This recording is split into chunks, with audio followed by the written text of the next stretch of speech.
Hi! In front of me is OPPO A54s, and today I would like to show you how you can operate App Cloner on this smartphone. Start by accessing Settings and choosing App Management section over here.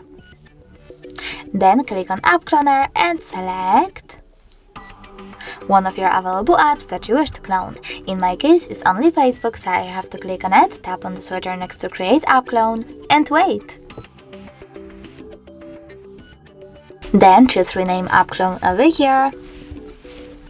Name it however you wish to. I will go with F2.